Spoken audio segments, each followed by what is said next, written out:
When I started shooting PRS, one of the things that I wanted to find more information on was how to manage data during a match. So to kick things off, I want to go over what happens at a match. And so things that I have previously established are my chrono speeds, my load data, and my ballistic solver, and have a profile built for that. So the very first thing I do at a match is prep a hard data card the night before. There's just always a chance that gear is going to go down, your phone's going to die, your Kestrel's going to die.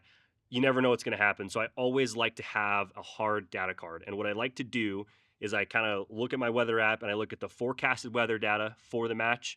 I'll also check Onyx for the elevation. And I want to build as accurate of a data card as I possibly can leading into the match, just in case anything happens. I have hard data ready to go. So I like to use the big data armband from Sun and Shadow. I also like to use the Cadre dope cards. They are big enough that I can write in the squares, which I really like. Phil Vallejo also has a great video on how to do this, so you don't really need my opinion because there's plenty of people out there that do this already. That's step number one, is building a hard data card. And then I like to throw this in my bag.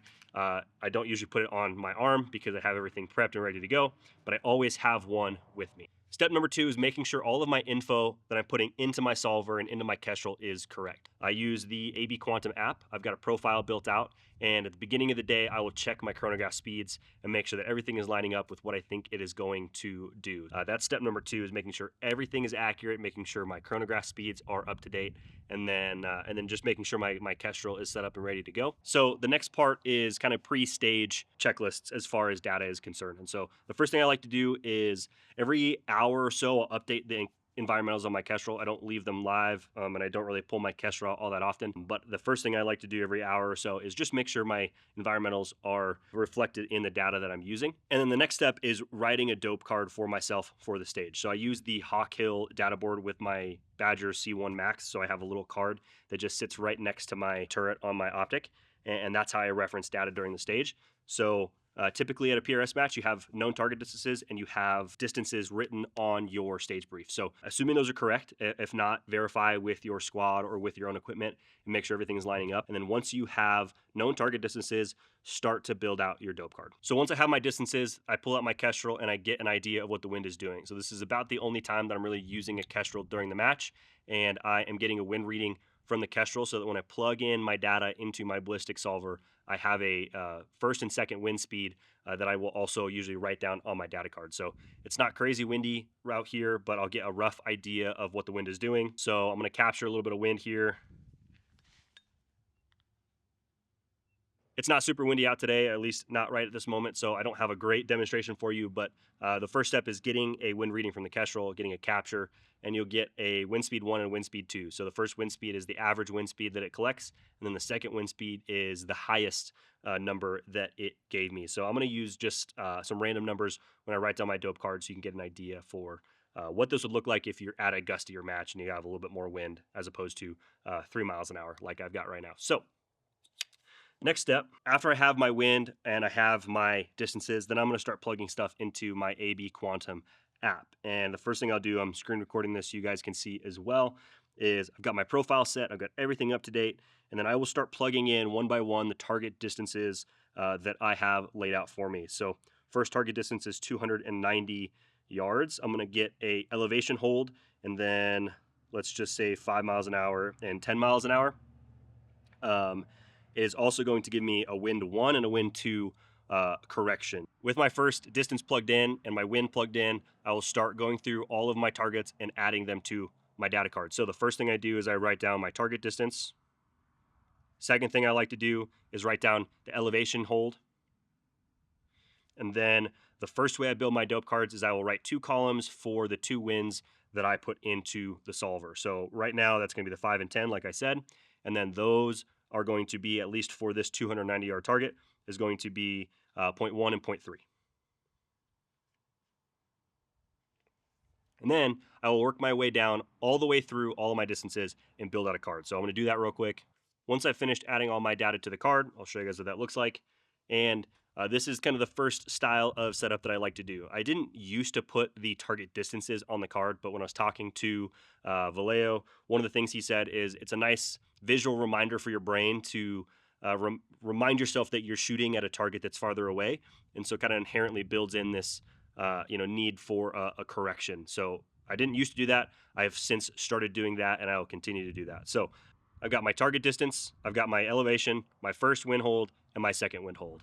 And this is the first way I like to build a card. The second way I like to build a card is if I have a common denominator of my first wind hold, I will dial that into the gun, and then I will adjust my card to reflect that so that I don't have as much to remember when I'm trying to, hold for wind. On this particular data card, I have a minimum wind speed of 0.2 mils. And unfortunately, all these targets are relatively close. So this makes a little bit more sense when you're getting out to further distances, when you've got half a mil or 7/10 of a mil wind holds, but at least you'll get the gist of it here. So my minimum wind hold for this particular target array is 0.2 mils. So what I'm going to do is I'm going to subtract 0.2 mils from all of these. I'm going to dial those 0.2 mils into the gun, and then I'm going to write an adjusted wind column for everything else with the 2/10 dialed out of it. Now that I have done that, I have an adjusted wind card. I will, as you can see, still write 0 if that 0.2 mils subtracted reduces it to 0, since that's what I've kind of zeroed the gun to, for lack of a better term. And then I have smaller wind holds so that I'm keeping that target as close to the center of my reticle as possible and not having to hold off a ton. Like I said, it makes more sense, at least in my brain, for targets that are farther out. We're talking 600, 700, 800 yards.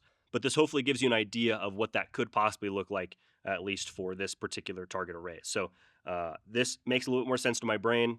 I might be overcomplicating it. I'm not quite sure. So this video is kind of just as much for me as it is for you guys, in the sense of I'm going to look back on this in a year and 2 years and have learned things by then. And maybe I'll be doing the same thing. Maybe I won't be doing the same thing. But like I said, this is start to finish how I build out my data during a match. So this is how I do it right now. The last little note I have for you guys is, obviously in doing all this, wind conditions can change very quickly. So I like to do this about 2 to 3 shooters before I go, and then hope that everything stays the same. But the reality is that isn't always the case. So trust your intuition, trust your gut.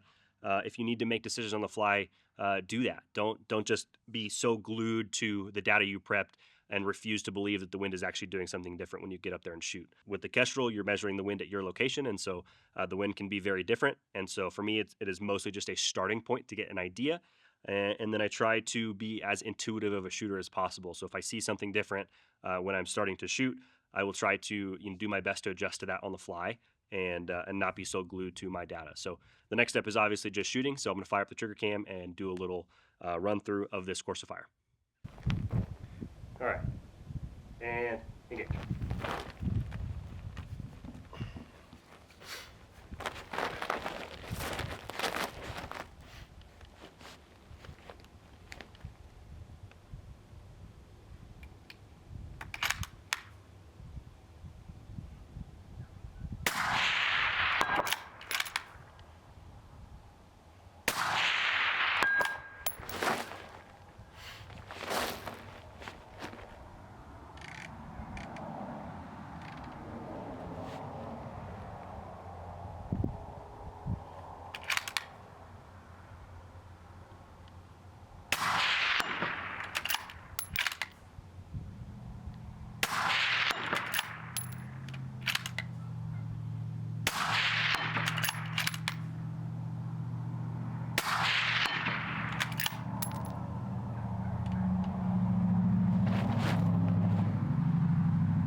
You dummy. Took your face off the gun. Shouldn't have done that. Where's your tree, dog? This is embarrassing.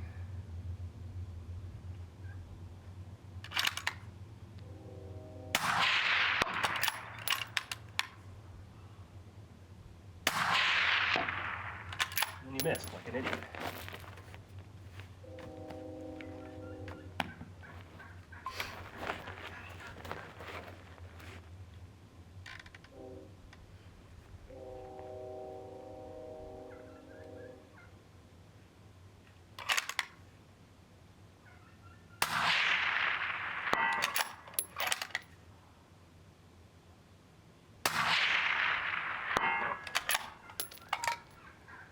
Well, not the prettiest run. So there you have it, guys. That is kind of my start to finish process, building data during a match. So, like I already said, it's probably going to change, and it definitely isn't the best way, but it is the way that I'm doing it. I hope that you guys find this video helpful and useful in your guys' journey.